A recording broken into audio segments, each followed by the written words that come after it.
This video is an introduction to 3D printing in our classroom. I know you're probably raring to go, but it's really important that you understand the basics first. As you watch this video, pay close attention. You need to listen for the name of our 3D printer, where the power button is, and 7 vocabulary terms. So let's start. 3D printing started with making things simple.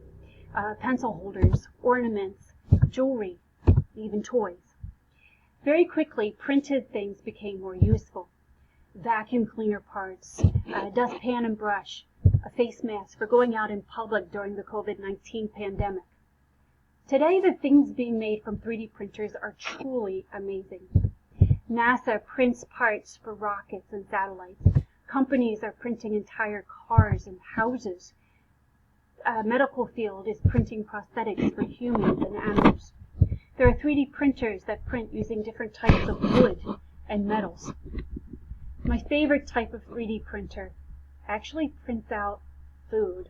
Yeah, food you can eat. You can print with pancake batter, with chocolate. You can print pasta in different shapes and sizes.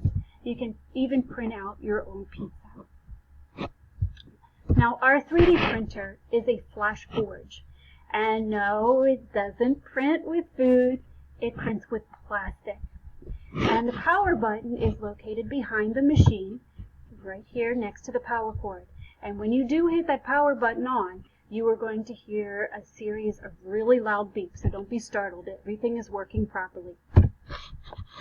The plastic that we use to print is called filament. And filament comes in all different colors on a spool, like you see here. Okay, this short video is going to show you how the plastic gets from a spool to a finished model. While we watch the video, please pay attention for these 4 vocabulary terms. Okay, so the filament spool goes into the filament cartridge on the back of the machine, and the filament then is fed through these guiding tubes that you can see here and goes up and around. And it goes into this portion here, which is called the extruder. The extruder is really neat. It acts like a hot glue gun. It's taking this hard plastic filament and it melts it at a really high temperature. And then it's going to force this melted filament through a nozzle underneath this contraption. And this whole entire contraption is called a carriage. The carriage travels on these metal rods. It can go from left to right. It goes forwards and backwards.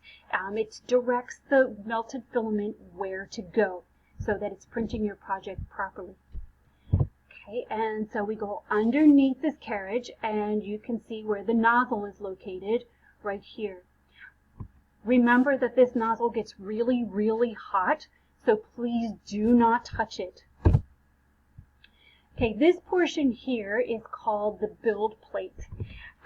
This is where your model is built with the melted filament, layer by layer by layer.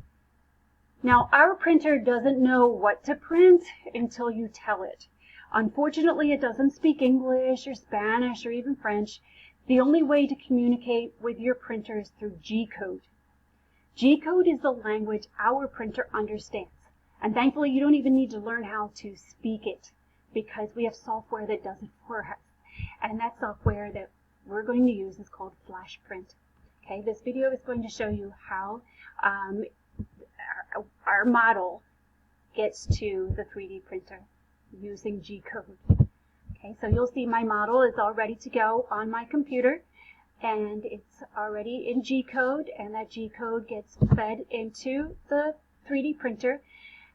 Mine is hard-lined in, so it's connected directly to the 3D printer. You can send your G-code wirelessly if you have that kind of connection, or you can put your G-code onto a flash drive. There is a USB port right here where you could do that. Okay, I'm going to hope this continues to go. Okay. And the message gets sent to our printer. This screen is fantastic. See the temperature, 220 degrees. It's really, really hot. And it tells our printer exactly what to print, which is fantastic. And when it's all finished, you take it off the build plate and you can use it right away.